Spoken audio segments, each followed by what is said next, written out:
Hello everybody and welcome back to Magic at the Movies, the official podcast of As Yet Untitled. I've got this down now, where we talk all things movies, TV shows and anything that takes our fancy. I'm your host Joe, and joining me, as always, usually, is my co-host Robert. He's missed an episode, remember, don't let him forget that. Say hello, Robert. Nearly missed another one. Hello. Yeah. Good job we postponed it, otherwise I'd be talking by myself again. No. I'm very sorry, but I'm here. I'm here. Yes. How are you? I'm alright. You alright? You're I doing think so. doing good. For now, yeah. Yeah, Robert had a lot of uni stuff to do last week. That's why we did do it last week. Yeah, he doesn't seem very No. happy about it. Well, it was just a lot. So we do these things called news days where you basically produce like a news program. We have to do it at uni, and we do. Would you like to explain to the audience what you do at university? I do journalism. Mm-hmm. It's not my favourite. He's technically doing journalism right now. Yeah, that's this true. This is actually. journalism. I have put this on my CV. You're welcome. Look at me helping you get jobs and shit. Thank you very much. So we did that, but usually we do it either once or twice a week, and I can only just about handle doing that. So we had one every day for 5 days. I made a Wallace and Gromit video, and I did a tribute to Linda Nolan, who passed away, one of the Nolan sisters. And that was nice. And then I had to produce a program, and that was quite intense. So I was moving my chair. It's okay. Yeah, it was a lot. I was exhausted. It was a long week. Yeah, I was very exhausted. But I'm back and kicking and. Yeah, I didn't anything close to that. I'm like a full-on adult now. I need to have like full-on responsibilities and stuff. Yeah, that's insane. Yeah, and I've got nothing to fall back on, like education. Oh, why haven't you done this? Well, I'm in full-time education. What about a master's? I don't want to do a master's. I got to the point, I did my degree, and I was like, I'm sick of school now, not doing it again. I'm not going back into another sodding classroom. Not going back. Not to learn, not to teach. Okay. If I'm teaching, it's in an outdoor environment. Or an environment of my choosing. Like a yoga snake retreat. Pit. Snake pit? What? They need to learn how to survive on their own. Who? I don't know. People? Yeah, people. Okay. It's a survival skill that you desperately need. If you think that, each to their own. I mean, it would be helpful if that were to happen. It would, yeah. Absolutely. And he's blowing his nose. Sorry. Do it away from the microphone, Robert. No. Robert, no. Robert. Warning you. So today, because the BAFTA nominations have been released last week, we thought we would go over some of the nominations and some of the films that we have seen in said nominations that maybe we haven't talked about yet, or have talked about, and talked a little bit more about them and why they deserve it, they don't deserve it. We're indifferent to them. But first of all, we're going to start like we always do with our regularly recurring segment, which is... What have you been up to this week? Thank you very much, Robert. So yes, this is the part of the show where we talk about what we've been doing in the past week or 2 weeks, since we had last week off. So Robert, kick us off. What have you been up to this week? I'm just going to find my letterbox because I'd forgotten that we hadn't done this for a week. And I've seen things... since I don't think don't mention the things that we're going to talk about later. Talk about the things that probably aren't nominated. I think I've already I saw Nosferatu. I think it was like the day after we did an episode, but I loved it and it was really great. I was terrified, but it was gorgeous and really cool, and I liked it a lot. That should be nominated for stuff. It is. It is. Yeah, but just in the craft categories. We'll go through it. It's not. Yeah, it's not for like. We'll talk about it in a minute. I watched Nobody for the first time, which I really liked. The, 'cause the second one is coming out soon. Who's the main guy? He's Better Call Saul, and what's his name? Bob Odenkirk. Bob Odenkirk, yeah. I really like him. That He's- one. I enjoyed it, yeah. Yeah, It's got really good fight in a bus. that's why I enjoyed Christopher Lloyd's in it as well. Yeah. It's enjoyable. It's like it's good. It's like a not as good John Wick. Yeah, I agree. I feel think, that's what I felt about it when I first watched it. yeah, there's a whole thing with like him and his dad, Christopher Lloyd, at the end, and like one of his like childhood friends and stuff that wasn't like explained properly, but Yes. I really enjoyed it. I was just laughing the whole way through. Yeah, it's a good one. I'm excited for the sequel. Yeah, definitely. Are we talking about a real pain and baby girl as part of this or not? You know they can hear you. They can hear you. The mic's on. Robert. They might be distracted. I don't think they are. I feel like our audience is very attentive. So you can talk about the second one. Baby girl. Yes. Right. Okay. So I saw Baby Girl. As did I. In a double bill with a film that we're going to talk about later. Yeah. So why don't we review Baby Girl for everybody? Yeah, let's do a short review of Baby Girl. Yeah. I liked it, and that's about as far as it goes. I didn't love it. I thought there was some parts that were a bit wrong with it, but for the most part, Nicole Kidman is what makes this film for me personally. Yeah. I actually didn't think that Harris Dickinson was that. Not that he was bad, but I thought that his role was very one-dimensional. It's odd. And It's a very odd performance. It sort of comes out of nowhere, and it's a bit doesn't make a lot of sense. He just starts being odd, and you never really learn anything about him. Yeah. Which I didn't. I wanted to learn a bit more about him. But yeah, it's Nicole Kidman, and like a woman's sort of journey through. Basically reaching a climax is what she wanted her life to be more sexually fulfilling. And I mean, if you've got Antonio Banderas, then what's the problem? Yeah, which problem? You know, Don't be silly, Nicole. not Antonio Banderas. Puss in Boots. Puss in Boots himself, and before that, Zorro. We'd like to point out he was Zorro before he was Puss in Boots. The Not Puss in in my Boots we eyes. know very influenced by his performance as Zorro. Even like the Puss in Boots poster is for not Puss in like Boots. that if Antonio Banderas is not cast as him in Shrek 2. Because he's based on Zorro. Besides that, Antonio Banderas is like the highlight for me in this film. I thought he was extraordinary in this, given that we don't normally see him in roles like this. Especially Or at least we've he's not been been in a lot. used to seeing him like Yeah, this. because he's been in quite a lot lately. Like he's in a lot of stuff. He's getting out there.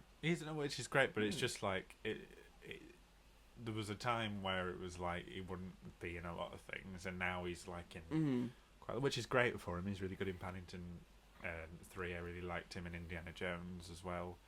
Quite sad actually. And Puss in Boots, of course, And of course, Puss speaks in for Boots, itself. which they should continue developing that.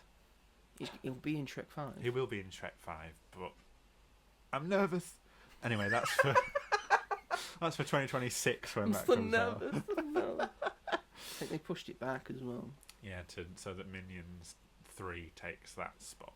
Right, because everyone wants a Minions 3 and no one wants Shrek 5. Yeah, well, Despicable Me 4 nearly made $1 billion, so even though no one talked about it, It's a good point. yeah, same with Moana 2. But yeah, I thought it had some really great stuff in it, but at the end of the day, they could have developed it more and gone a bit further with it. And it is just weird. It is very odd. It was hard for me to say, oh, I like this film. I can see it's a very well made film. Definitely. Like, everything looks great. All the camera work and cinematography is very purposeful, and you can see that, like the dedication, the passion through the camera, and how much hard work has gone into making it. But it just wasn't for me. No, it's not something Really? that I think either of us would be like, oh, do you want to watch Baby Girl? Throw that on again, why not? Oh yeah, stick that on. That's a nice fun time. No, but I'm glad that I've seen it because it's a big talking point. But I also don't think it's fair that some people are judging it solely off of the fact that it's about kinks and stuff. Like, there are people that have just judged it like, oh, it's weird because it's about sex. It's like, no. Also, if it's about kinks and sexual fetishes, it doesn't really do a lot to showcase people's sexual fantasies and fetishism, which is what I said in my one minute review. I don't think it does a very good job in like showcasing that and say that this is a thing that people can do and people can have, and it's completely fine. It doesn't really do anything for that. No, it just... So you would say that the film that would be trying to appease that demographic of people doesn't really do so, I feel. I will say that I thought that Nicole Kidman's character herself, I think, was written very well, because you could... whilst she has, cheats on Antonio Banderas, you could understand where she was coming from, and that you could feel that she still loved Antonio Banderas. It was just... I like that it presented that relationships are sometimes more complicated. Yes. She just went the wrong way about it. But yeah, I think I liked it more than most people. I think some people have just sort of tossed it aside. But it's only really had awards recognition from the Golden Globes, hasn't it? And then not. Well, the Globes is normally like the litmus test. For the Oscars. We don't know the Oscar nominations yet. They come out on Thursday. We're recording this on Tuesday. I don't think it's received. From my glancing of the nominations that we'll get into, I don't think it's received any BAFTA nominations, and if so, not many. Yeah, I don't recall seeing any. Don't think so. We'll go through it. Yeah, definitely. And then I also saw Queer last week from Luca Guadagnino, who also did Challenges. Have you seen Queer? I was able to see Queer. Yes, this is the Daniel Craig drama about being gay. I didn't want to say the Daniel Craig gay film.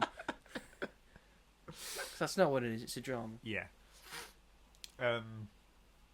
This is one that I have very mixed feelings on, and one that I didn't expect to have mixed feelings on, because, as you know, I loved Challenges. Yeah. And I love Call Me By Your Name as well. This, for me,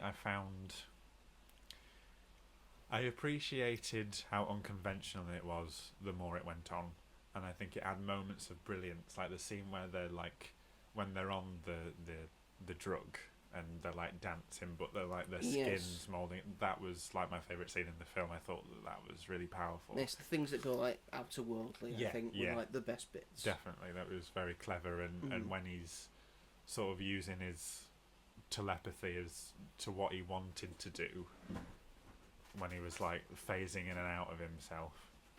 But I think ultimately the film felt very one note and lacked development for me personally. I think the ending, spoilers, when he's alone and an old man and the film finishes, that was powerful, and I understood that in context of the rest of the film. But I think leading up to it, there wasn't much substance. We didn't get to know these characters. It was sort of they were LGBT, and that was sort of it. That was it. They didn't have much else to say apart from that. And that was what confused me, because the biggest line in the film is he says, "I'm not queer. I'm just..." I can't remember the exact words. When they've had the hallucination and he can read his mind. But I was just but that's not it. There's a story behind that. There's a story of how the younger man has got to this place, and also I just felt Daniel Craig's character, all he was trying to do, I know he wanted to make a connection, but he was just sleeping with random younger guys every night, and I was what? I don't get that. I was what's he trying to achieve? What's the director trying to say? Are you saying you wouldn't want to sleep with Daniel Craig? Well, no, of course I'd want to sleep with Daniel Craig. I mean, he's Daniel Craig, He's for God's aged like a sake. fine wine, let me tell you. But Would you want him to do full-on James Bond or full-on Benoit Blanc? that's a difficult question, actually. Do you want full-on Scottish/British or Maybe Benoit. Or- That's a really or weird Southern thing to fried say, chicken? isn't it? I feel like it'd be more fun with Benoit's accent. I imagine you'd have more fun with Benoit as well. Yeah, but I thought Daniel Craig was fantastic in it, but I don't know. I think I just don't understand where it was coming from, and I just felt like, as someone who is LGBT, I was like, I don't understand who is this and who's going to be able to really relate to this experience, because all he was doing is sort of looking for hookups, and then he found someone that he could maybe have a connection with, and I just don't think they ever evolved it beyond that. I enjoyed Leslie Manville in it though, as the crazy jungle doctor lady. She was fun, but I don't know. It was very much like, I appreciated a lot of it, and I saw what he was trying to do, but I remember sitting with it and just thinking, like, why didn't I respond to it so well? And Yeah. I think that was sort of it. I don't know, because my friend really liked it, and I was like, I really wanted to have that same reaction. I went to see it with him. Sometimes you don't. Yeah. Well, it was just sad because I was so looking forward to it, but yeah, So far, because us Brits, we get all the major Oscar baity movies in like the January and the February. For some reason. So far, not many of them have like really impressed me. Think Nosferatu's the only major one I've gone. That was fantastic. Yeah. If I just go through, only Nosferatu really. Yeah. Which is a shame. Actually, no, a real pain as well. Yeah. I would say. I'd say those two. But that's what you've been up to. That's what I've been up to this week. We don't need a second one. All right, we get the point. What have you been up to this week? Well, to change tact, I've been reading a book. Oh my God, traitor! And all things, movies, TV shows, and all matter of things. So I've been reading a book. I got it for Christmas. I asked for it for Christmas. It's Marvel vs. DC, the Omnibus. Oh. So this is a massive comic book omnibus, 950 pages long, that brings together all of the comic books that have pitted Marvel characters versus DC characters. That's a thing. Yes, starting out, because sometimes, every once in a while, Marvel and DC, they've collaborated on a thing. Have they what? When they've not been like at each other's throats. They haven't done it in a while because they've been at each other's throats. Yep. In terms of movies, comics, it's kind of died down. Right. It happened in like the 70s. They did a few in the 70s, and then they were like sort of feuding in the 80s, and then they brought it back in the 90s. It starts off in like 1973, I believe, with Superman versus the Amazing Spider-Man. They put those two together because they were the most popular characters for each brand. Then they did a second Superman Spider-Man where they were all just teaming up. There wasn't a they punch for a bit and then they're mates. and then they did a Batman versus the Incredible Hulk. Oh.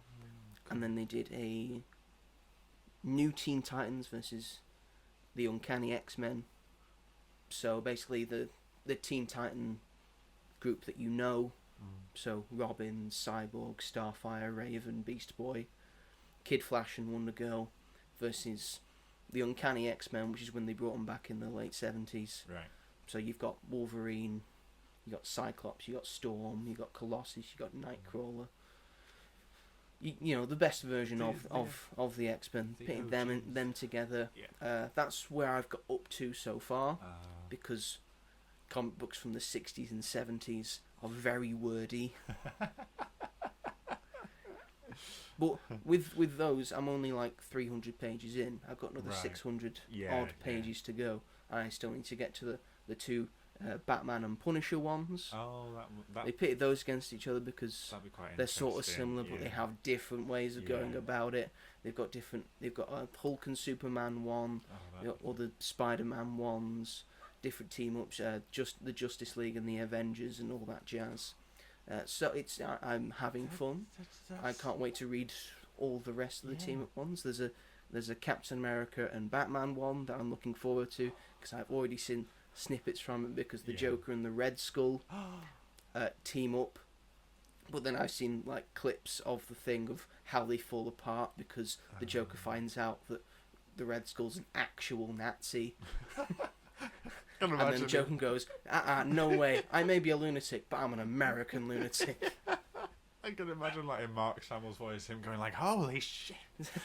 Like when he finds out. Actual Nazi. Oh. Yes, we have the dog with us today, ladies and gentlemen. Maybe she. Hi. Oh, she's under the table. She's going under the table. She's under the table. She's having a look around. Look-see. Hey, are you gonna be good? You're gonna be good.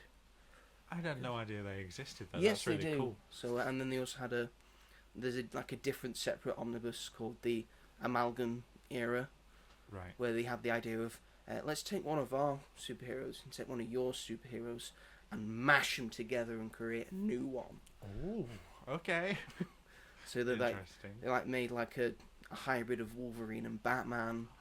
They made Clark Kent an Agent of Shield, or Bruce Wayne an Agent of Shield. They put like I think Captain America and Superman together. It's a bunch. I don't have that one, but I know what I'm it researching wasn't after this. interesting to me. Yeah, it would be interesting to you. So I've been reading that. I've also been playing a game and catching up on a game that I played in my yesteryear, but I'm getting back into it now. It's the game Mad Max. Oh. Because they made a Mad Max game that started as a tie-in to Fury Road, but then just sort of became its own thing. So it's like in the mix between. It feels sort of like Mad Max: The Road Warrior and sort of like Fury Road, and then sort of its own thing altogether. And it's a very fun game. It's got very fun open world, big apocalyptic desert and all that. So it's an open world. It is an open world, yeah. That sounds like. And you've got really to do stuff for like different factions, and then you've got, attack stuff and how you use the car and all that. The ground combat, where it's just Max not in his car, very Batman Arkham. You're pressing triangle to block, and all that. It's mega super finishes. He's very brutal. Is Max. Not a different upgrades you can have. Yeah, I'm like a third through the game. The Batman of the desert. Yes, I'm like a third way through the story. Because I'm just having too much fun, just driving around, beating people up and ramming into things. Me on GTA. Exactly, yeah. Impossible to finish it so far. But yeah, I'm having fun with that. So that's what I have been, and along with films that I have seen that we will discuss later. Yeah. So yes, that is what I've been doing with my week. Well, those are two things I'm looking into when we've finished. Mad Max video game Definitely, and Marvelous DC. Yeah, you should. Mine's been blown.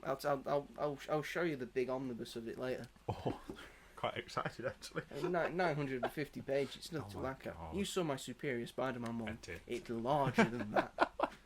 It's bigger, so much bigger. And looks so nice. It's got like forwards and afterwards by some of comics' best, and the people that wrote the specific things, like all the stuff it took to make the first Superman, Spider-Man, because they thought, well, we need someone who's drawn both. We need someone who's written for both. Right. We need someone who's inked both. Yeah. So they know what they're doing. Yeah. Who's going to publish it? Well, DC will publish this one, and then Marvel will publish the next one, and then we'll just keep going like that, vice versa. Yeah. Okay. So the first Superman Spider-Man is published by DC. It's a DC Marvel co-production. The next one is a Marvel DC co-production. Take it in turns. And they take it in turns. Does that mean they're in the and then same they universe? and then they have to find like a different. They have to find like an even playing field of who gets the most stuff done and able to do the stuff, because Superman's able to do everything. Yeah. So how does Spider-Man fit into that? Go on, up, Hall. Go up, up, up, up, go up. Get on the chair, Hall. Go on, get up, up. Excuse me, while I sort the dog out. You're almost there, Hall. Yay! Oh. Good girl, stay. Good girl. I knew you'd be a nuisance. I knew you would. She's a welcome addition. You're a welcome addition. Aren't you? Right, now that the first segment's out of the way and the dog's already down,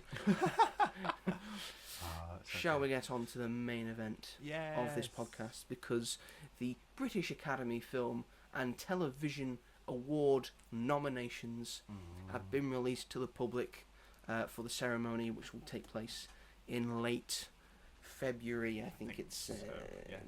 David Tennant. With David Tennant again hosting, because he did such a fabulous job last year. David wore a kilt. Of course he wore a kilt. He looks superb in a kilt. If I didn't have David Tennant hosting in a kilt, what is the point? That is a good point. Yes. I think they should. Well, he doesn't look pitch good that. without a kilt. Well, of course, but or even with trousers on, you know. Sorry, David. George Tennant's like, yeah, he knows the idea. He knows the idea. So yes, we're going to go through all the nominations, some of which we may not have seen, but I think most of these we have seen and can give our opinions on. Yeah. I don't know. I'm never good with awards films. Well, I haven't seen most of the shorts.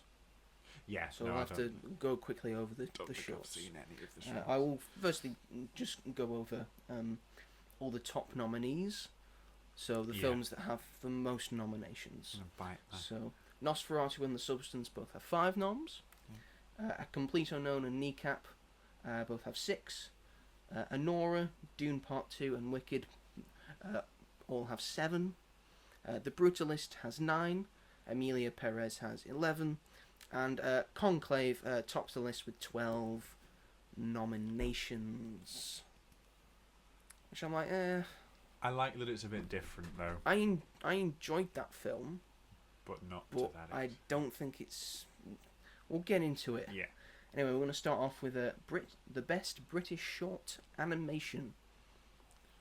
Let's see if you've heard any of seen any of these. We've got Adios, Wonder to Wonder, and Mog's Christmas. Mog's Christmas. I've seen Mog's Christmas. But that came out in 2023. Came out 2 years ago. Yeah. That's when I first saw that. Yeah. It was very lovely. Unless it has to be in a cinema to. I don't know how this works. Who's paying to see it? I don't know. I absolutely don't know. I liked it. But then we've also got a British short film. So you've got The Flower Stand Silently Witnessing, Marion, Milk, Rock Paper Scissors, and Stomach Bug. I've seen Rock Paper Scissors. It's pretty good. Oh.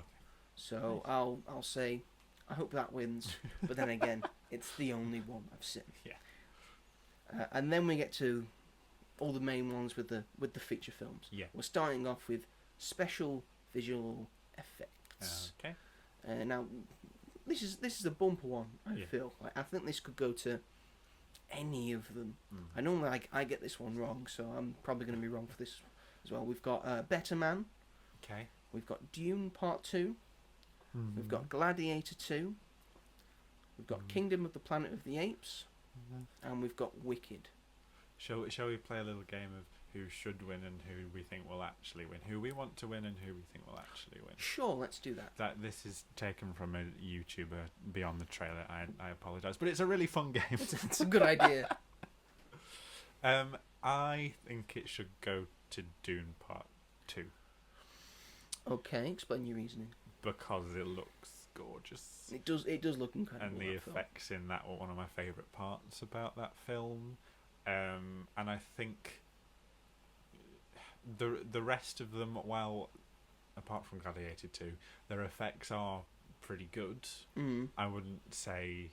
Well, maybe Wicked. Wicked's got good effects, but I don't know. I feel like I think for everything except Gladiator 2, yeah. you know that visual effects are there, Yes, and that's true. sometimes the ones that with the most notable visual effects Yeah, are not the ones that win. yeah, that's true. That's the only thing, because I don't know, but I would say Dune, just because Dune stylistically is so incredible and kind of like unlike anything we've seen. And Denis Villeneuve, how do you say his last name? Villeneuve. He's created this whole new world that is so different A from anything. whole new world. Don't you dare close your eyes. Don't sue us, Disney, please. I don't think they could. Not with that. They couldn't if they tried. We're too big for you. But no, what about you? Who do you think? Out of them, I would say I think out of all of them, I think Dune Part 2 is the most deserving, because going back watching that film looks spectacular, and the visual effects are a major part of that. I will also say, I don't know, I mean, I think Better Man does have good visuals by putting a monkey in it instead of Robbie Williams, and you get used to the monkey somewhat. Yeah. But I think that is grossly negated by the fact that it's also up against Kingdom of the Planet of the Apes, which all the characters are monkeys, and they look a lot better than the one in Better Man does. Yeah, I so agree with that. I think Better Man is out of the running. I would give this. I think Wicked's visual effects are too fantastical. Yeah, I get that. To win. I could see Gladiator 2 winning it because it's sort of like background visual effects, and you don't really notice it, but you sort of do notice it. Animals, they're also visual effects. I know, and they right? looked not good. Sorry. Those big baboons. Yeah. And so I think this is between Doom Part 2 and Kingdom of the Planet of the Apes. I'd be happy with either. If I had to guess, between those two. I'm kind of glad that Kingdom of the Planet of the Apes has been recognised for at least something as well, because I quite liked that film. Yes. It's nice. That was so long ago. I know, it does. And like Doom Part 2 was like so long ago as well. But now we come up to Best Sound. Oh, okay. The nominees are Blitz, the Apple original starring Saoirse Ronan. Steve McQueen. And Steve McQueen directed. Dune Part 2, Gladiator 2, The Substance, and Wicked. No, it's like this isn't about score or music. No, So that's not what Wicked is being nominated for here. Because if it was Wicked, yes, it's got the best music. Take it. Yes, this is about all the sounds that it make. And Dune, I'd probably say again. I can't, apart from various bits in The Substance, I can't really remember. Nothing stood out to me in terms of sound. Like it did, but it wasn't what I like. I think Dune Part 2 for me was more the technical stuff that was the reason why I like that film so much. Like I said, it's like a visually stunning technical marvel. Definitely, and I've always. Yeah, that's what's always interested me about it, and like the sound in that, and I know it's not counting music, but like the score. Do you think Dune is going to like sweep up maybe all the technical nominations? I feel like maybe it will, because it's all for a lot. Yeah. And the next one also has Dune in it. I think Blitz. It's got the stereotypical World War II soundtrack in it. It's used quite well. I watched Blitz recently, right? And I thought it was excellent. And I thought Saoirse Ronan was also excellent in it. Oh, good. Doom Part 2 does a lot of cool sound stuff, like the sand drum. I think that's a good sound. And the harkenings and how they sound, it's very particular, and I like that. Gladiator 2, it's all the roaring and the clanging of swords and the sand being thrown up and the waves and all the arrows and all that. A lot to the sound in Gladiator 2. But haven't we seen that before? Yes, that's why I don't think it's winning.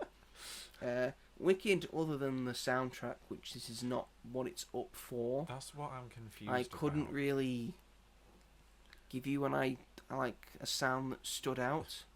There's like nice little jingles and chimes. Yes, I from, like, guess. quirky Aussie stuff. Quirky Aussie stuff. Quirky Aussie stuff. But yeah, I'm confused as to why that's nominated for that. Apart from that, no.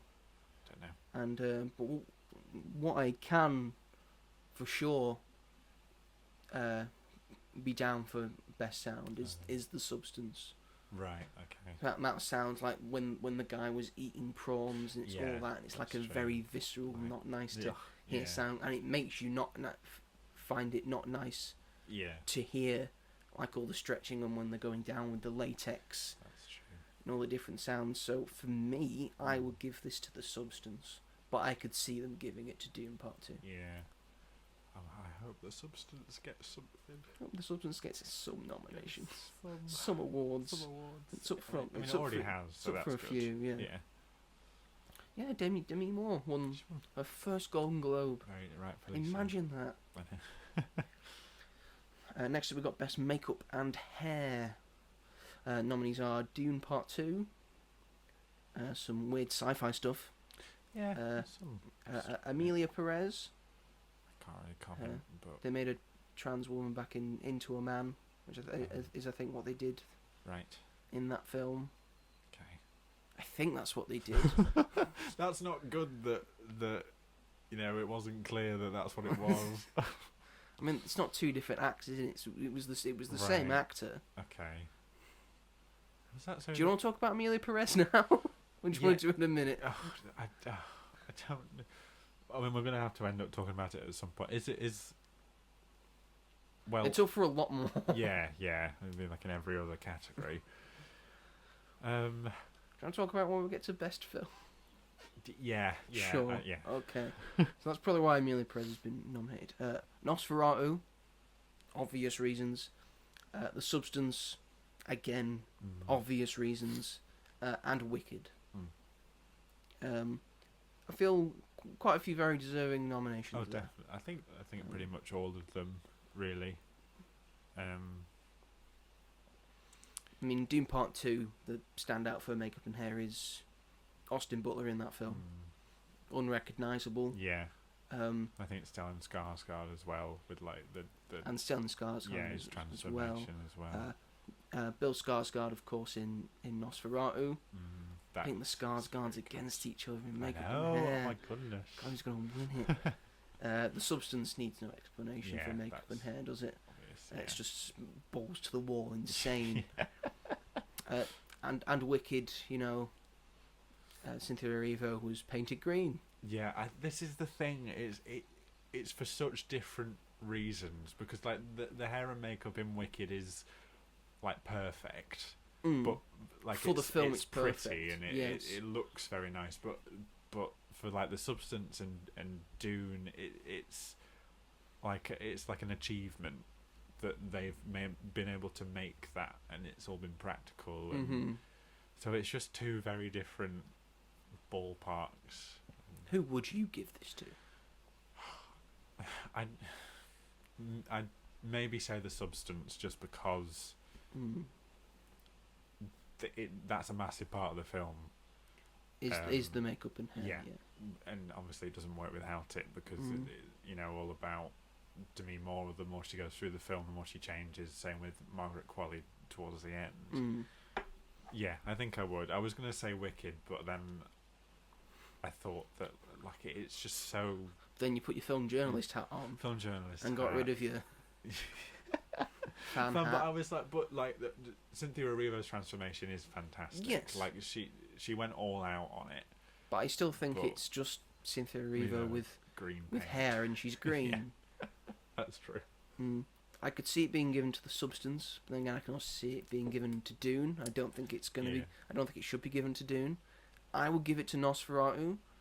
Yeah, Nosferatu. I think for a similar reason to The Substance. I don't think that film works quite as well if the hair and makeup doesn't make Nosferatu look as terrifying as he does, and make him look that way. Yeah, I think there's a lot of work that's gone into that.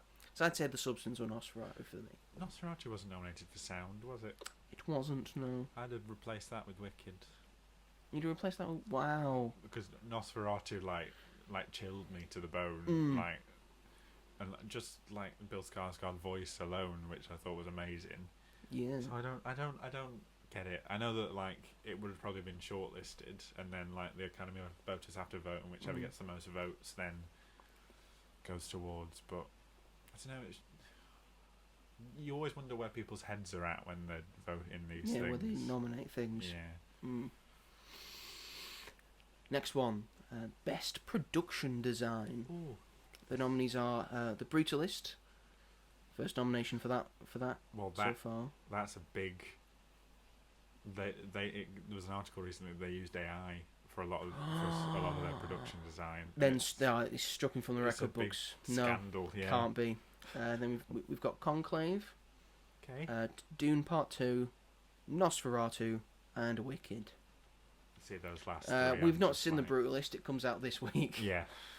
3.5 hours long. Are we ready? With a 15-minute interval. With a 15-minute interview, so you can go get an ice cream. Yeah. I'm looking forward to it. I am too. Yeah. So it might, but we can't really say much about the production side, especially if we've heard if it's being done by AI. It's about an architect. I know that was who you know. A lot of people have just like human things stopped voting for it. I mean, Conclave production design is pretty good. Very nice, but it's very nice. It's a building. It's a nice building. It's a very nice building. It's a very nice building. It's just a building though. They've not built that. They do explode that building they do somewhat. Explode the building, not the entire thing. There's just a little bit that explodes. Yeah, just that little bit there. We're going to explode that little bit there. We can replace it so easily. We're going to just explode that little bit there. Doom Part 2, I think the gorgeous. It's out of this world. Out of this world. Again, space. Yeah. Again, the Harkonnen stuff is, I think, fantastic. And yeah. Nosferatu, the production design again. I'd say it's perfect. Very good. It's perfect for the film. Yeah. And Wicked, I think the production design is incredible. It's gorgeous. Yeah. It's so colourful and bright. Yeah. And amazing. Oz looks incredible. Oz does look amazing. And they built most of those things from scratch. They built so many sets. For it. Like Shiz exists as a building that they built, which is insane. I mean, they should get it just for building. I know. Just for building shit. And the train that Elphaba gets on, that's the train. It's an actual train. It's an actual train that they built. But I don't think Wicked's going to win, if I'm honest. I would give it to Wicked though, because they've clearly put a lot of effort into the production design and all like the little intricate that word. Intricacies, that one. Struggling. And there's like a lot of effort to build like a physical set, which in modern days we are losing somewhat. Yeah, I think it's making a sort of comeback because I think filmmakers are realising that if you put it in a green screen or if you put it in this bubble, Mandalorian looking at you, then it's not as good. Yeah. And Mandalorian in the bubble is not as good if you don't have the person who invented the thing. Yeah, exactly. Which is why it looks good in the first season. Yeah, then you can tell. I could see them giving this to Conclave. Yeah, which I think is disappointing because it's probably the one with not the least amount of effort, because that sounds rude, but they wouldn't have done as much preparation for it because it exists. It's a building that they hired out. It is a building. Rather than people that have used their hands to create things. And that's what... See, but I don't really get why that's nominated in the first place for it. I didn't watch Conclave and think, do you know what? Look at that production design. I was like, of being able to shoot in that place in Venice. So I would give this... I would give it to Wicked, but I could see him giving it to Dune Part 2 or Conclave. Yeah. I wouldn't be mad about Dune, but if it's Conclave, I don't think they'll give it to Nosferatu. No, I know. I mean, the production design is good in that. Yeah. But I don't think it's the thing that makes it stand out. I think there are other things that make the production design better than it is. Yeah, that's true. It's just there to pronounce the other thing. Yeah. Next up, we're moving to best editing. Okay. This includes Anora, Conclave, Dune Part 2, Amelia Perez, and Kneecap. Okay. I'm a really bad judgment with editing because I thought so Oppenheimer won best editing. I thought that the actual explosion sequence was fantastic. I thought the rest of the film was edited very poorly. I know that's a very unpopular opinion, but that kind of shows that I don't really know. just the way that I feel when I watch it. But I wouldn't really be able to give an opinion on this. I don't think. I think in terms of editing, the best one is it's between Kneecap and Doom Part 2. Okay. For me. Right. I don't think Amelia Perez is anything interesting in terms of its editing. Conclave is all right, and Anora is all right in terms of its editing. I could see why they got nominated. But that's not why those films were as taken to as much as they were. So between those two, I would give it to Dune Part 2. Have you seen Kneecap? I have seen Kneecap. It's great. This is like an unexpected thing. It's an unexpected thing about. I think it's like a group of musicians in it. So is it based in Ireland? It's based in Ireland, and it's done in the Irish language. Right. Okay, that seems quite cool. So that's going to be a bit confusing when we go up to another nomination, which I'll get into. So editing, you don't really have any. No, I would probably say Doom Part 2 because of the technical stuff. I think is impeccable. But yeah, Doom Part 2. I think because it makes all of that look seamless. Yeah, I feel. No, I feel this is a big one. Okay. Best costume design. Oh, now we've had some costumes this. We've had some costumes this year. We definitely have. They're not really showcased in the nominations. The nominees are Blitz. So, old-timey 40s stuff. A Complete Unknown. Old-timey 60s stuff. Conclave, which I think has great costume design. Yeah.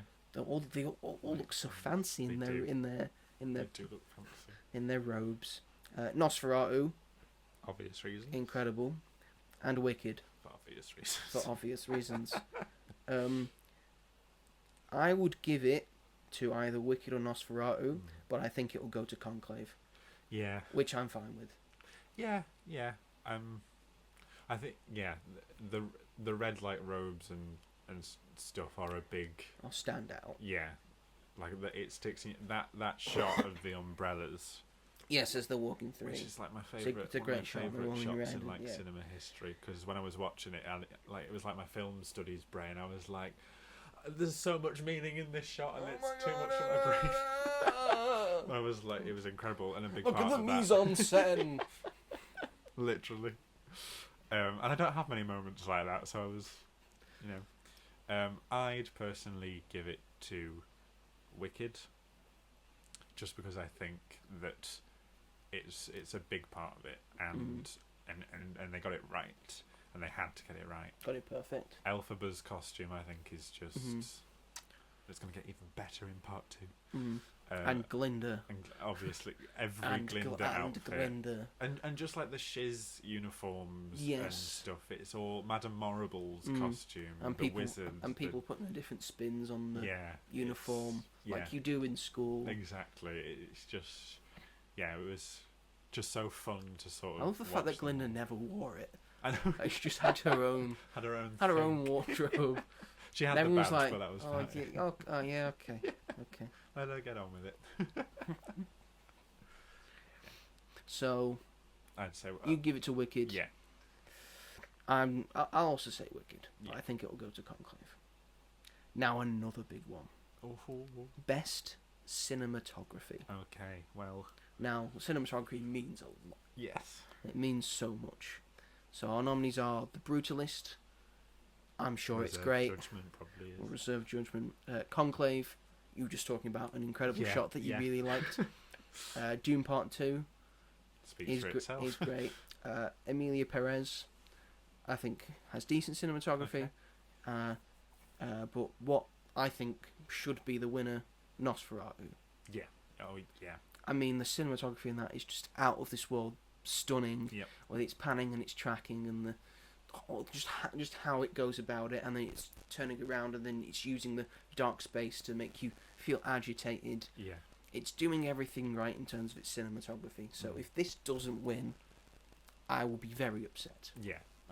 Because I can see them giving it to Dune Part 2. Yeah.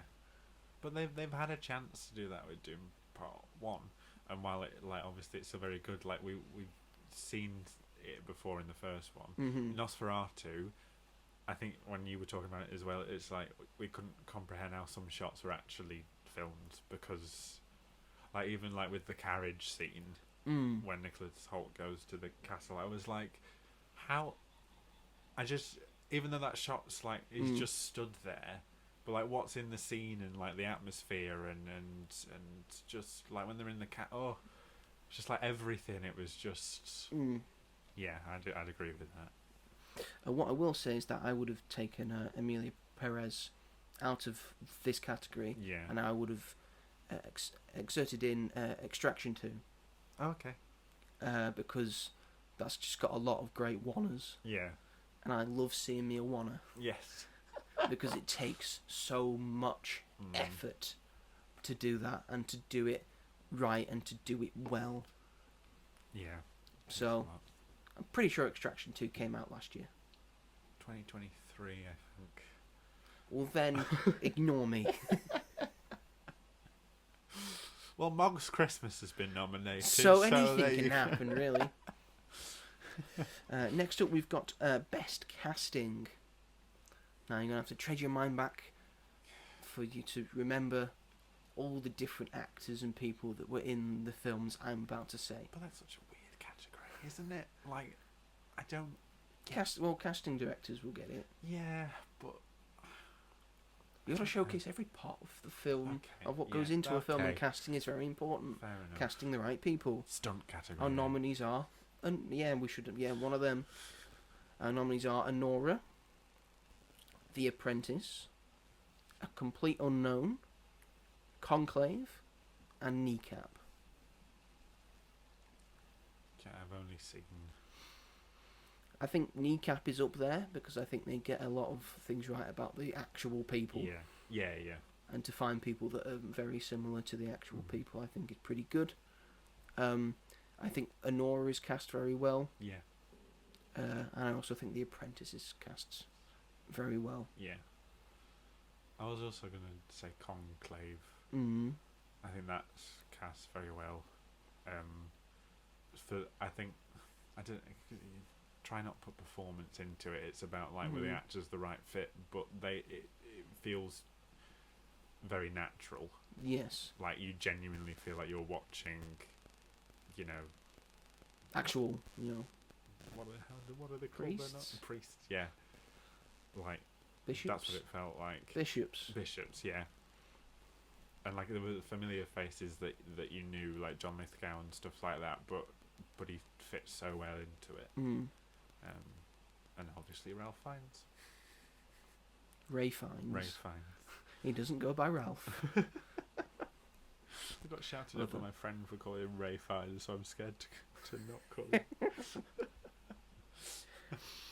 him. I would give this to Kneecap or Anora. But I wouldn't be surprised if The Apprentice gets it. Yeah, that'd be good. You say something now about it, Robert. Who would you go for? Don't leave us in silence. Probably Conclave. Okay. I don't think I know too much about Anora to say if that was good or not.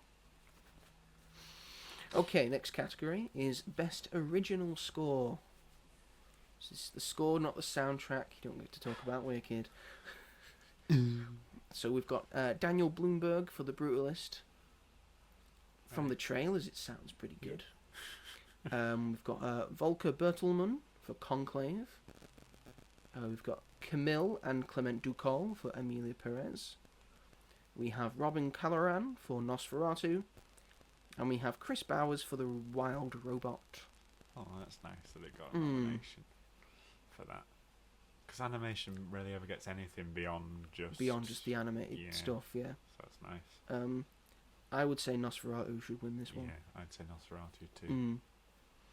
I can't see why any of the others would beat it. Yeah. I could see the Wild Robot beating it. Yeah, I wouldn't be mad at that. But yeah, Nosferatu is. Yeah. The next award is the BAFTA Rising Star Award. I like this one. Voted for by the public. I think this is really This is going to be interesting for me because I only know one of the people. Me too. So we've got Marissa Abella, we've got Jarell Jerome, we've got David Johnson, we've got Nabhan Rizwan, I hope I've not butchered that, and we've got Mickey Madison. I don't see how this... I mean, I haven't seen what the other people are in. I'm sure they're very good in the stuff that they are in, and I'm sure I'll get round to it when I see what they've been in, and I'll say, oh, that's very good. That's really good. And if you do win, maybe you did deserve, but I've only seen Mickey Madison in a thing this year, and that thing was Nora, and she was excellent in it, so I don't see how she doesn't win this one. Yeah.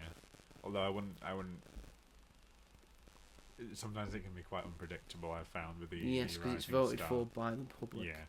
So, I mean, in popularity, it would probably be Mickey Madison because everyone sort of knows who she is. But no, never say never. Now that's out the way, we're going. Now these are the big boys. Big categories. These are the big categories because the next one is best adapted screenplay. Okay. Now, adapted screenplay, for those who don't know, is a screenplay that is based on a book or a novel or a previous thing. It exists. That exists. So our nominees are A Complete Unknown, Conclave, Amelia Perez, Nickel Boys, and Sing Sing. Where's Wicked? Dunno. That's like from multiple adapted things. Yeah, where is Wicked? Maybe it's been adapted from too many things, so it's disqualified. Nosferatu also adapted as well. It's a remake. Very different. Does it make an adapted screenplay? Don't know. But I mean, it's been adapted from the original screenplay. Well, no, I think it's an original screenplay. Yeah. I think it's going to end up going to Conclave. But I could see it going to Sing Sing. I that's who I'd want it to go to because that film was incredible.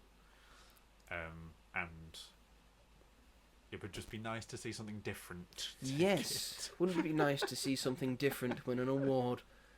And I feel like Sing Sing hasn't had as much attention as most other awards films, and I feel sad about that. I will say the BAFTAs aren't as bad as what happens at the Oscars. No, God, no. The like this discussion compared to like what happens Golden next week. Yeah, be very different.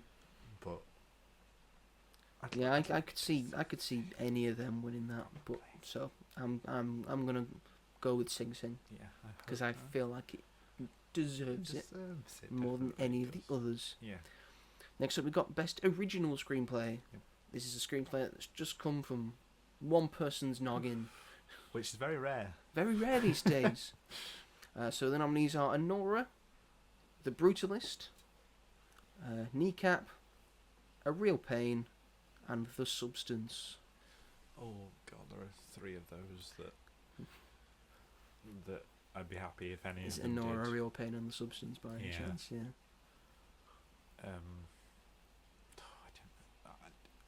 I'd probably say Anora. I think. In terms of like the screenplay, Yeah. I would say A Real Pain. Yeah. I think that would be probably my second. 'Cause I think it's got the most to it, but then I think Anora is like a very close second, and then The Substance is a very close third. Yeah. I think The Substance mainly Although because Kneecap's it feels also a very good inspired. screenplay as well. Right. I can't say anything about The Brutalist. I haven't seen it. Yeah. It's a very difficult category. Yeah, I'd be happy with it if any of the 3. But I think maybe because, well, for me, like Anora was so different from what I expected it to be. Like at least halfway through, anyway. Like it completely turns. And I thought that they did it really well. Yeah. But yeah, I'd say Nora. So I'm gonna go A Real Pain. Yeah. I wouldn't be It'd be nice to see that but I wouldn't be surprised if any of these won. Yeah. Next up, we've got a new category for this year. It's not what I think it is. It's Is it? Best Children's and Family Film. We got this before the stunt category. Yeah. Say stunt people, you're worth jack shit to us. All that hard work you do. I don't know That why the why Fall they're not Guy doing pretty it. much. Yeah. I You just know, don't get the why Fall they're Guy not should be doing getting an award for best stunts. it. They can do it and they're not, and it's frustrating. Hopefully the Oscars do one. So, Best Children's and Family Film. Your nominees are Flow, Kenzuki's Kingdom, Wallace and Gromit, Vengeance Most Foul, and The Wild Robot. Is Young Woman in the Sea not in that category? No. Oh. Just the four. Don't know where I got that from then. Hmm. Wallace and Gromit. I mean, I haven't seen Flow or Kensuke's Kingdom, But but you've seen The Wild Robot. I have seen The Wild Rabbit. But Wallace and Gromit. We're gonna hope for Wallace and Gromit, but it's probably gonna be The Wild Robot, isn't it?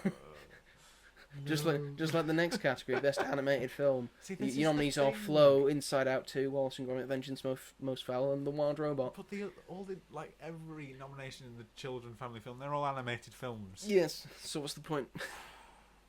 Wallace and Gromit, Vengeance Most Foul. They will always be my answer for everything, apart from Wicked. But Vengeance Most Foul.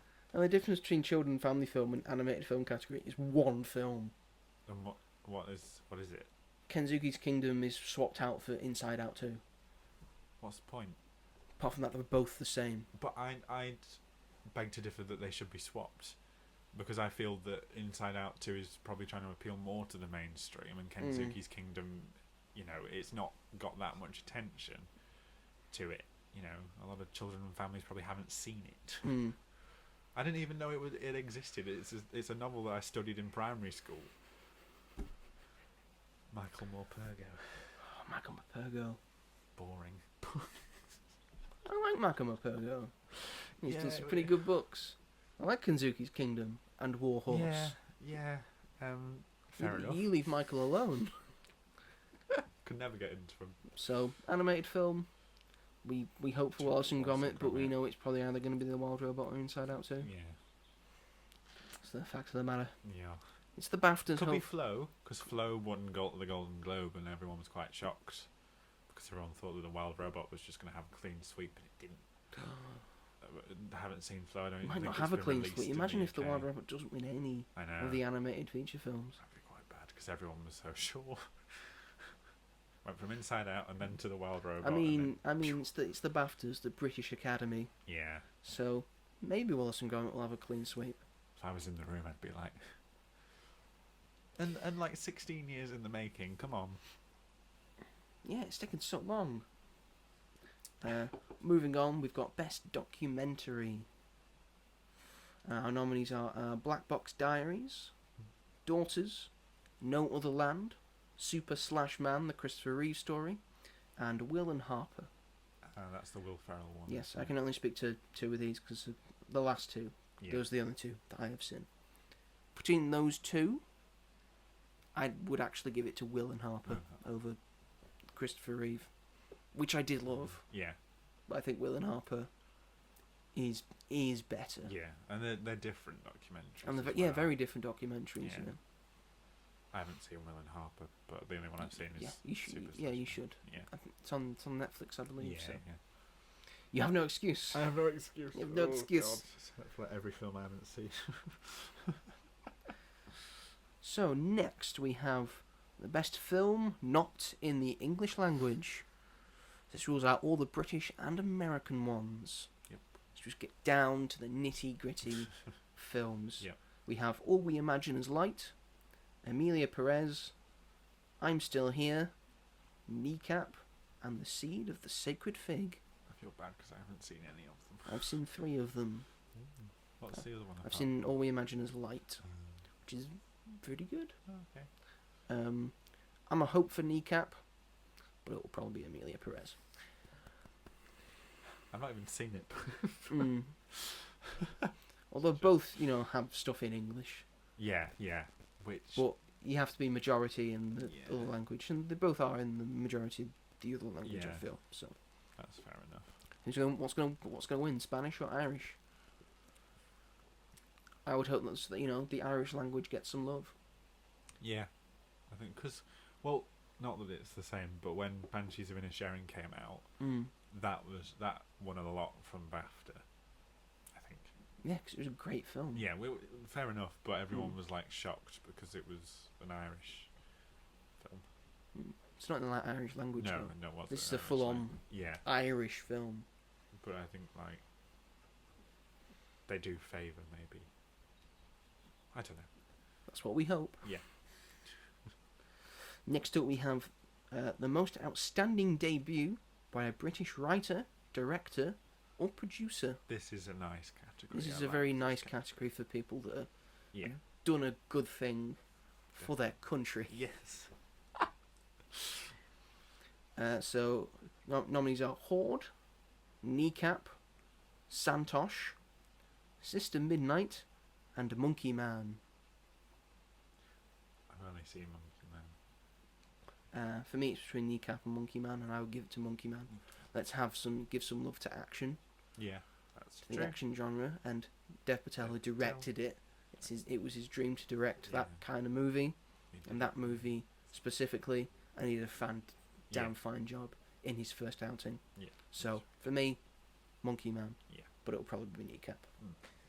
Because award shows they Yeah. hate action. And before I said we're getting down to these are the big boys. No, well, these are the big boys that we're about. Boys now. Da, da, da, da, da, da. It's the big boys. Do you know what that's from? No, Prince of Egypt. of course it is. Very weird song. Because we're on to the big boys now. Mm. Because next category is best director. No, yeah, this is serious. Dun-dun-dun. Your nominees are Sean Baker for Anora, Brady Corbett for The Brutalist, Edward Berger for Conclave, Denis Villeneuve for Dune Part 2, Jacques Audiard for Amelia Perez, and Coralie Fargo for The Substance. That could be any of them. Yeah, that's the thing. Most people, like, past years, it's always There's a lot of good directors, but there's one that stands out. This time it's open to anyone, and I like that. Because last year it was just like everyone's losing to Christopher Nolan. See, I'd be fine with any of these people winning, so I couldn't really pick one that's for sure to win. I'd like Coralie Fargo to win it for The Substance. Yeah. Or Sean Baker. Coralie Fargo for also making a horror film that's got this much attention and has made it into the awards space. Which is incredible. Yeah. I mean, same for Nosferatu as well, so... Yeah. Well, but, Robert Eggers isn't being nominated for Best Director. God's sake. Right, it's just... It is... This is my thing about awards That's why I'm hoping it gets all the awards it's been nominated for. Just there are such deserving films that just don't get any respect, and it's like, how? Why is this the way it is? Ugh. They need genre-based that's awards. I feel. Yeah, it would make a lot more sense. But then there's a problem because how many genres are there? Yeah. Is it just like is it best action film and that's it?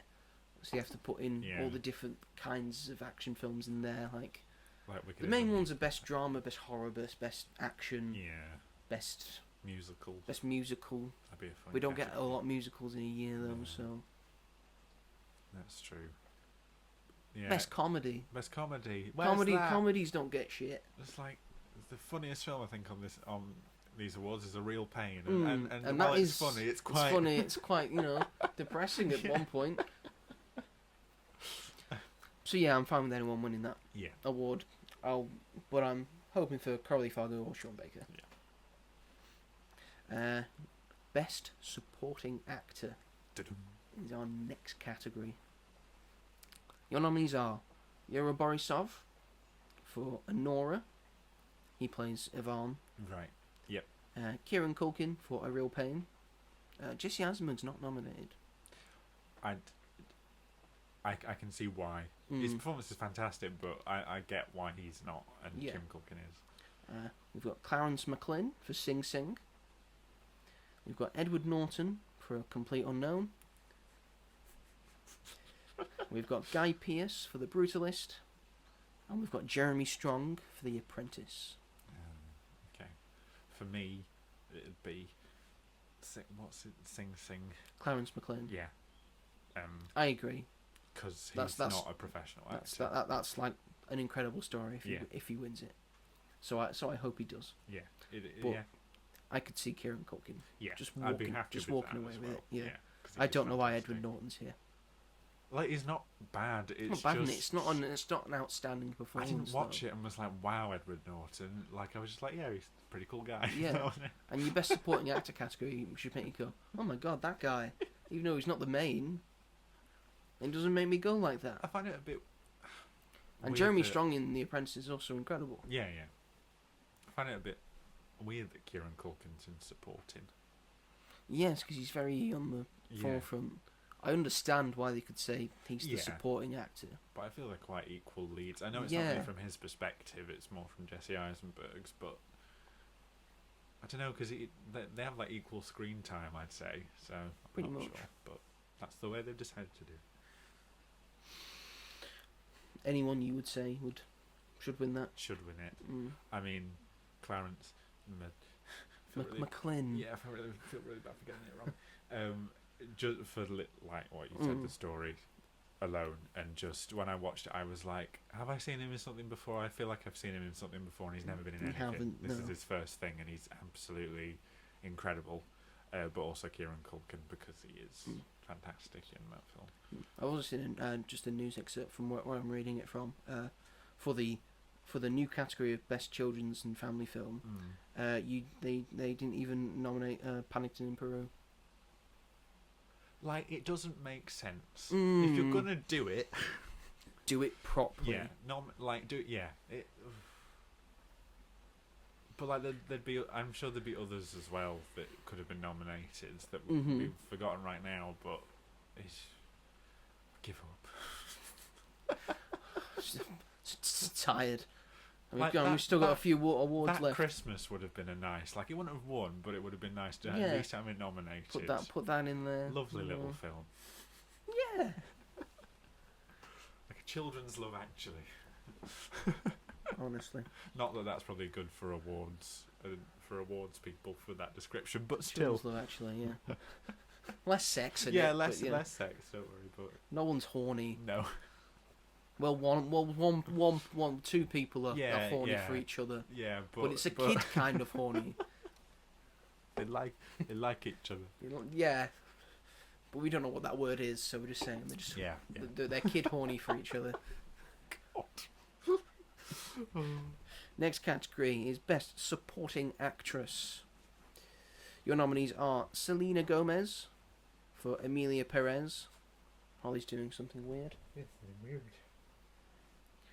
Yes, so Selena Gomez for Emilia Perez, Ariana Grande for Wicked, Felicity Jones for The Brutalist, Jamie Lee Curtis for The Last Showgirl, Isabella Rossellini for Conclave, and Zoe Saldana for Emilia Perez. So Emilia Perez got 2 nominations here. Fuck's Who's the sake. better supporting actress for you?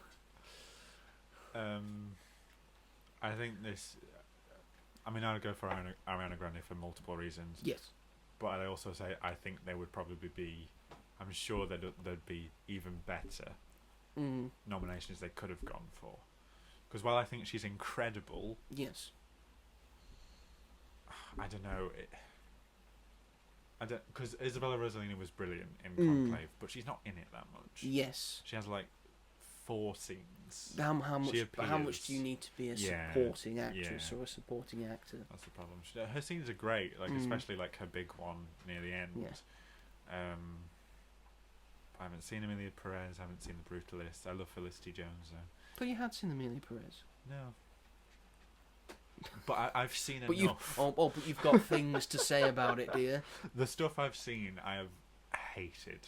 Like, and I've read a lot of articles about it, and a lot of people say that it's more harmful to the trans community than it does do it good. Well, you know what? Fuck it. We're talking about it now. Yeah. Let's get it out of the way Out of whilst the we've way. got 2 nominations for it. I have seen Amelia Perez. I thought it was pretty all right. It's a musical in where the music is not the main focus, and also the music is not that great. Fuck you, Golden Globes. Fuck you, the Golden Globes, for going for Amelia Perez over Better Man and Wicked, which are 2 superior musicals. Yes, by far. I think all the performances in it are very good, so I can see why this lot were being nominated. Yeah. It's just, I think it gets a lot of stuff wrong. I can't speak to it because I'm not part of the LGBTQ plus community. Robert is, so I can see why this would be more. No, but you're also an ally. I am, yes. So, you know, if you think that there's something wrong as well with it, then that. I just think they just get like a few things wrong, like when when they say that she smells like Dad. That's not how it works. Yeah. Do you know I think it's like it's sort of lazy in like a lot of aspects. Yeah. But I will say it's nice that it's getting representation at least. Yeah. At least there's that. I just wish it wasn't. Yeah. I think it was just in a better aspect. Yeah. I didn't want to watch like it. the unfortunate film that years ago didn't get nominated with Priscilla, Queen of the Desert. Yeah. That's a better trans movie. Yeah. I would say. And I think Sean Baker's done better films about trans people as well. So happy that this kind of thing is being talked about and being acknowledged. And I think all the performances in it are great. But again, I think it misses the mark somewhat. But it's that as well. But also it hasn't got really strong reviews either from audiences or critics. This is where I'm confused as to why it's doing so well. The Letterboxd star rating is very low. It's 2.7. 2.7, yeah. And like the critic score is like in the 60s. So I really like it's confused. very odd. Really, I said to you on the ride here, it's the Crash of modern day. Like I think even people at the time were thinking, why is it Crash 1 getting nominated? Yeah. And 2 winning the Academy Award when you had another great LGBT film right there called Brokeback Mountain. Yeah. Good God. So back to the supporting actresses. I think between the 2 Amelia Perez performances, I think I enjoyed Selena Gomez more. I'm happy about that. Yes, I think she's really good in it. I would like to see Ariana Grande win it because I thought her performance was exceptional. I absolutely adored her in that film. Yeah. I can't wait to see The Last Showgirl, so I really hope Jamie Lee Curtis is good in it. I haven't seen it, and I know that this is, but like, however, we've done that. However, you've won your fucking Academy Award, and you BAFTA Jamie Lee Curtis. Stay out the fucking spotlight. That's the thing, and I even, but like most people thought that it was ridiculous that she did win for Everywhere All at Once, Everything Everywhere All at Once. As well. I get that there were other nominees that could have won it, but it was nice to win it. Yeah, of course it was. That year very much felt like an apology year. Yeah. Because the year before we had the Will Smith slap, so they were trying to get everything back on track. So they thought, we'll just let the thing that people want to win, and we'll let the people win that people want to win. Yeah. So Michelle Yeoh won. Ke Huy Quan won, Jamie Lee Curtis won, Brendan Fraser won, and Everything Everywhere All at Once won. Again, all deserved. Yeah, definitely. We're straying from the fact that we're talking about the Oscars now, and we're supposed to be talking about the BAFTAs. Awards. But yeah, for me, I could see either Selena Gomez or Zoe Saldana winning it. Yeah. I would like Ariana Grande to win it. Yeah.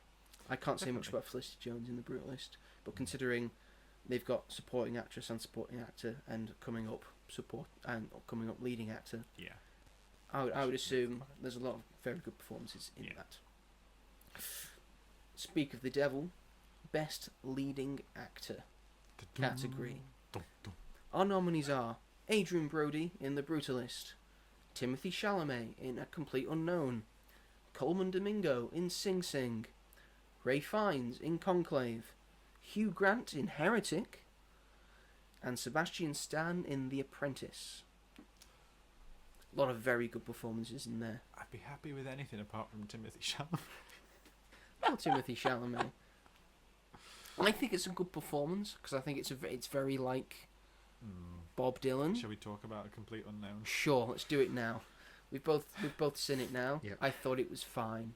Agreed. I thought it's very much just that performance, and then the musical numbers that they do.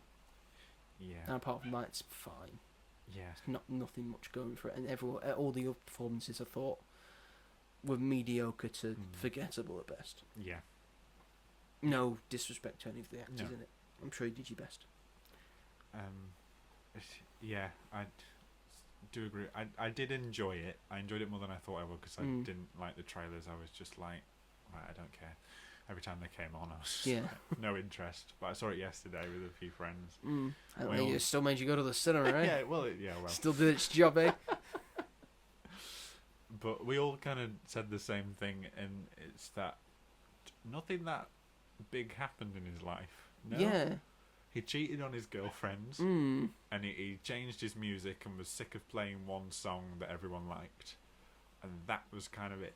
Yeah.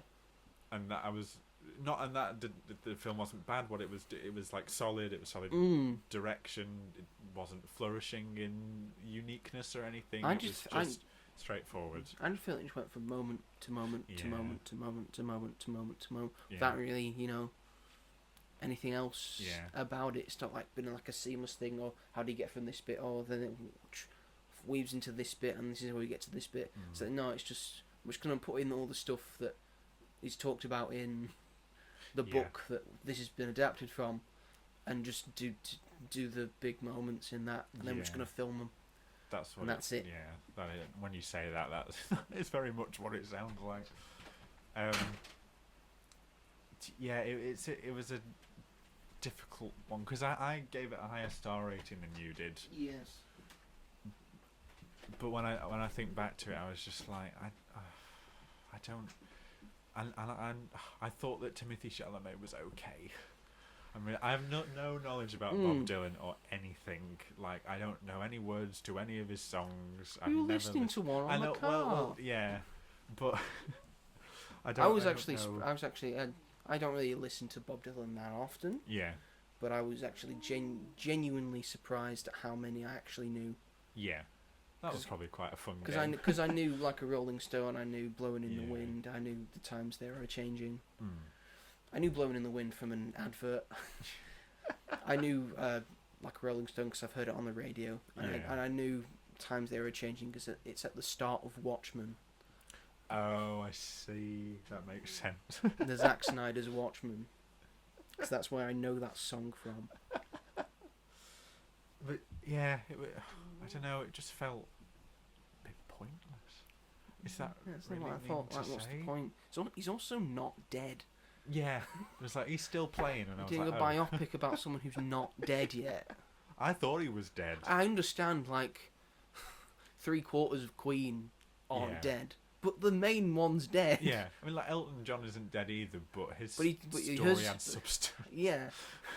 Most of his stuff has already happened that you could turn into a film. Now he's just pretty mellow and just has like a big shopping habit. Yeah, I just didn't get it, but I thought it was a very solid film. Like, it's just one of those. A crowd pleaser. That if you're a fan of Bob Dylan, you will go and watch and probably enjoy. I'm sure you would. I liked Elle Fanning in it.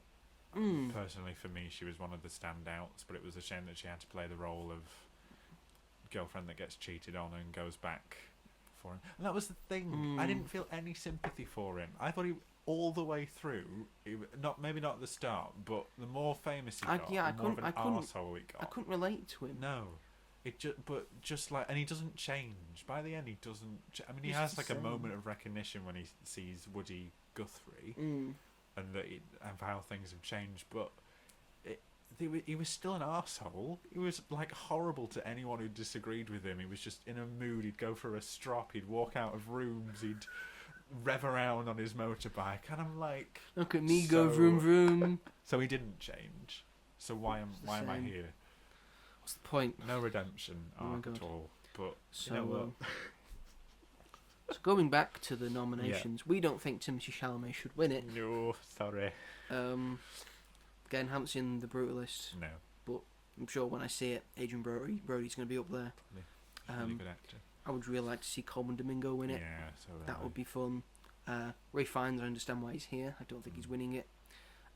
Really nice to see Hugh Grant in here for Heretic. I like that. And seeing Heretic getting a nomination. He was really good in it. And he's really good in it, yeah. And for me, I would like Sebastian Stan to win it. Yeah, that would be great. And despite the fact that his better performance in A Different Man, he's not been nominated for. Yeah. At least he's being nominated for this, Yeah. which is also a very good performance. Yeah. So I could see Sebastian Stan winning it, and Adrian Brody, and probably Timothée Chalamet. I would like to see Coleman Domingo win it. Yeah, he's so good. And we didn't talk about this in the musicals episode, but The Colour Purple I forgot to mention. Yes. Which was incredible, and I loved it so much, and he's so good in it. And the way that like he did redemption and forgiveness, I think was so well done. He's just fantastic. Everything I've seen him in, I'm just like, he's amazing. All hits, no misses. Yeah, definitely. Coleman Domingo. Yay. Moving on, Best Leading Actress. Our nominees are Cynthia Erivo for Wicked, Carla Sofia Gascon for Emilia Perez, Mariana Jean-Baptiste for Hard Truths, Mickey Madison for Honora, Demi Moore for The Substance, and Saoirse Ronan for The Outrun. I would love it to be Cynthia Erivo, but I don't think it's going to be Cynthia Erivo. I'll have to see that Margaret Qualley's not being nominated for The Substance. She's amazing in it. And she's also just as good in it. See, that's what gets on my tits. They gave 2 to Emilia Perez when they could have given 1 to Margaret Qualley. Could have given 1 to Margaret Qualley, yeah. Don't get it.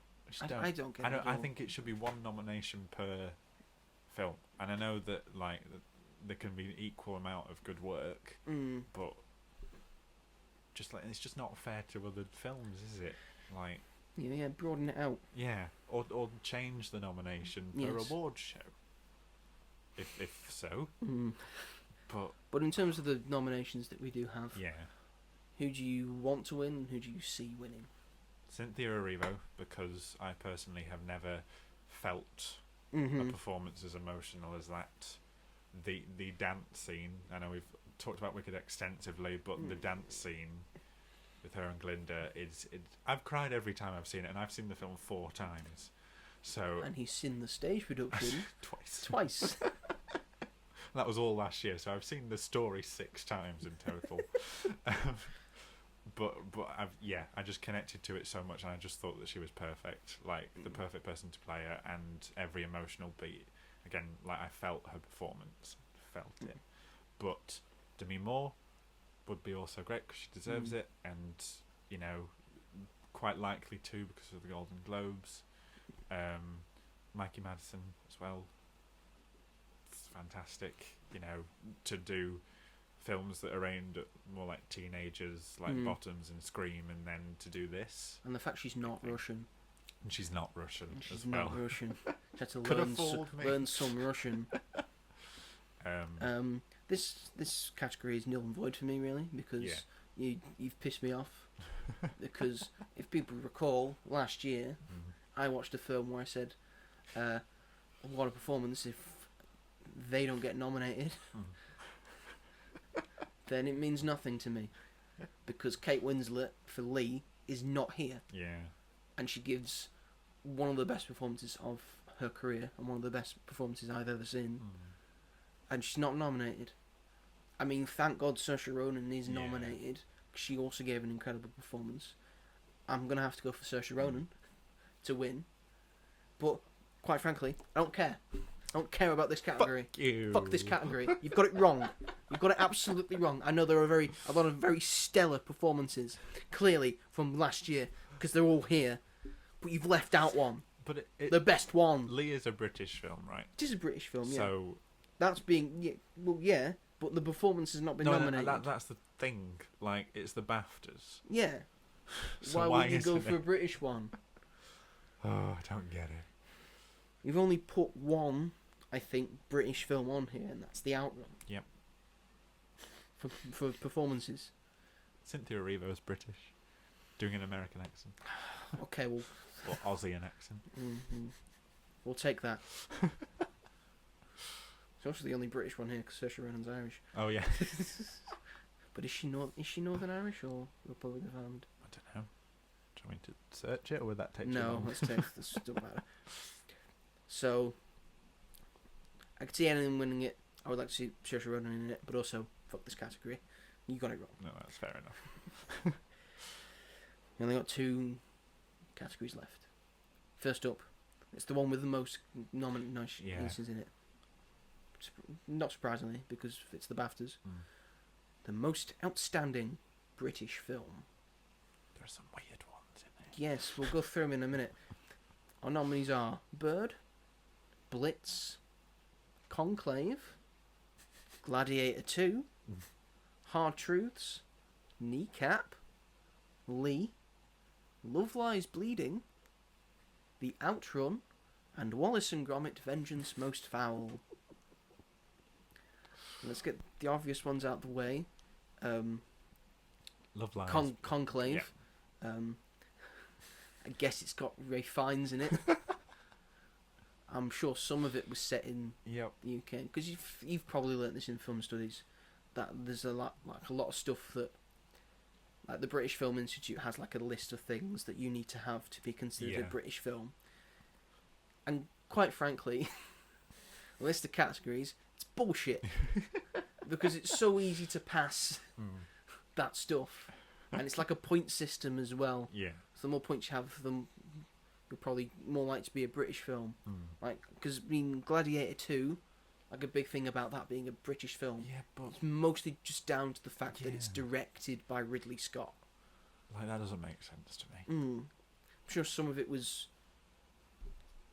filmed here. Yeah. That makes up for a lot of it. But Love Lies Bleeding, you tell me. Yeah.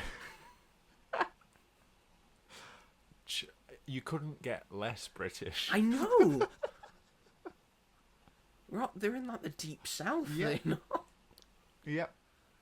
Most least British thing of all. And of course Kneecap, Yeah. which is not British. It's not a British. It is Irish. They even said that in the I'm nomination sure they're going video. to be I'm sure the people who made Kneecap are going to be very annoyed that they're being considered a British film. Probably will be. That's not going to be good. I'm also happy that Hard Truths got nominated because I haven't seen it because it's not been released wide in the UK, but I'm so excited for it because I love the director, Mike Lee. I'm obsessed with his films, and I bought an 11 film DVD collection of his because all the ones I've seen I have loved so much because he's British realism, and it's literally like fly on the wall stuff, and I think he's incredible. So this, I really want to see. Yes. Please show it near me. Please show it anywhere. Blitz, I can understand why it's here. Excellent film. Thank you so much for putting Lee and The Outrun in here. Yeah. I'm so thankful. Yeah, Thank God. that's good. At least Lee's you got messed up something. the leading actress category, Yeah. but at least you've put them in here. Both of them. Exceptional. And of course, Wallace and Gromit. Wallace and Gromit. That's what I want to win. I don't think it will, but Yeah, I don't care about any others. Wallace and Gromit. Wallace and Gromit. The fact that Wallace it's and Gromit win. nominated in this category, thank The you fact very that much. it might get a BAFTA that's not about animation. That would be so good. That'd be so incredible. Everyone loved it. I know- don't think I it's don't good know as anyone Lee who or The didn't. Outrun, but I No, so no. desperately want Wallace and Gromit to win. Out of all of them, we know what we both want to win, Wallace and Gromit, but out of all of them, what do you think is going to win? God. Conclave. It's probably going to be Conclave, isn't it? I'm going to hedge my bets. I think they might go for the Outrun. Might go for the. It'd just be nice to have something In different. terms of Britishness, I think. Yeah. I think that's more a British film. Yeah. That's the. Oh. But it would just be nice for it to win in general as well. Like, that's what I hate about award shows, is when they're predictable. I'm like, oh my god, what is the point if it's predictable?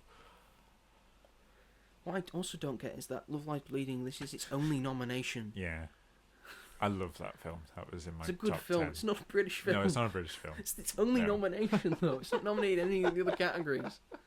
This is the only one. So, I think that one's going to win. You think Conclave's going to win. We both want Wallace and Gromit to win. Yes, definitely. And now on to the main event. The British Academy Film and Television Awards. Best Film. Yeah. Your nominees are Anora, The Brutalist, A Complete Unknown, Conclave, Amelia Perez. That's it. That's your lot. You get 5. I can't believe that there are only 2 in that category that I would honestly win. I looked at this category and then I looked at my top 10 from last year. Yeah. And I couldn't really tell you which one deserves to win. No. Because I don't think any of them deserve to win.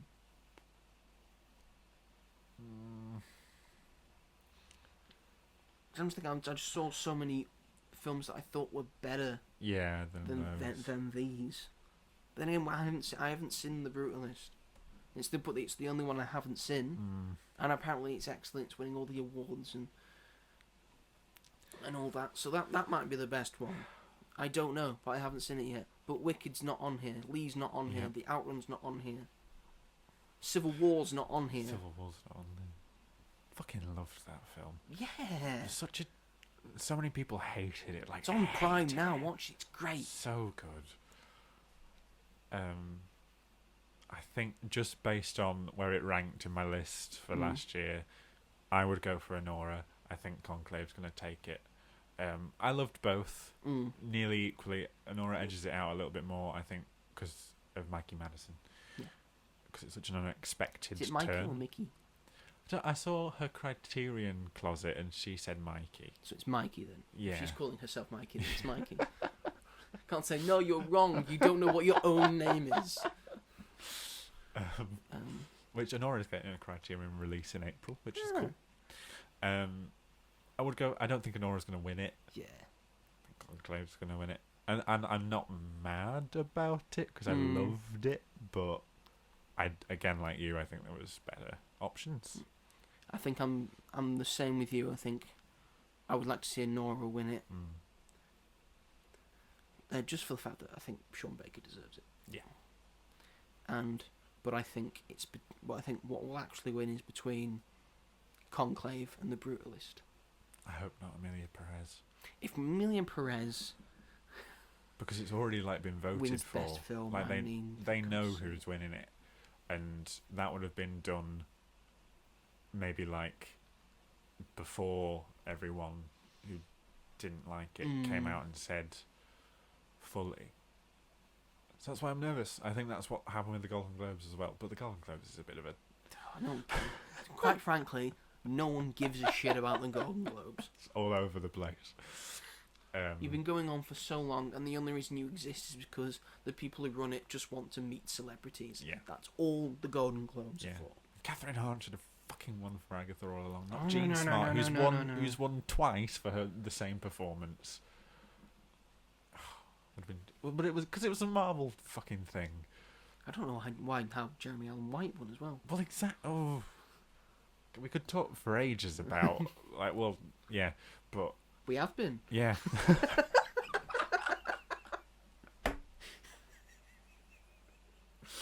But it's just so ridiculous and dumb. It doesn't make sense, and no one has an answer for it as well.